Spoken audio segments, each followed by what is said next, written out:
Știai că cuvântul citrulină vine din latinescul citrulus, care înseamnă de fapt pepene? Interesant cum au ales acest nume, pentru că de fapt pepenele este fructul unde găsești cea mai mare cantitate de citrulină, mai ales în partea aceasta, în coajă. De aceea, eu, după ce consum pepenele, partea roșie, tai partea asta, o bag în blender și o amestec cu acest supliment, cu citrulină, care are aromă de pepene sau aromă de marahuia și are un gust absolut genial. Ce face acest supliment? Ei bine, dacă consumi undeva la 5-10 grame, eu consum în acest interval și când zic asta, consum 5 grame înainte de antrenament, înainte să plec la antrenament, după care mai consum 5 grame în timpul antrenamentului. La ce mă ajută? Pompare mai bună, da? Pentru că dilată vasele de sânge.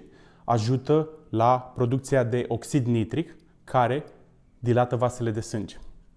Ce alt avantaj?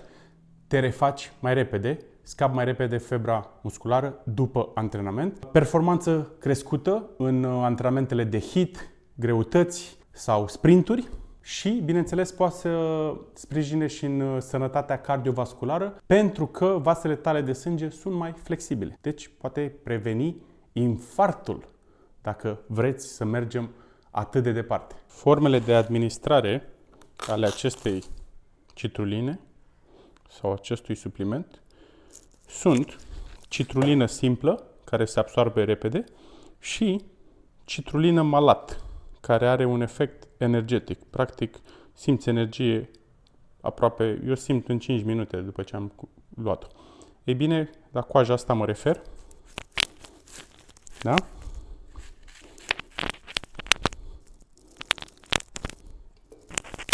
Coaja asta albă, da? Plus o parte din cea roșie, pus aici frumos, mai avem aici un pic, foarte bună coaja asta, conține citrulină natural, da? După care luăm citrulina, o punem aici, peste, punem apă,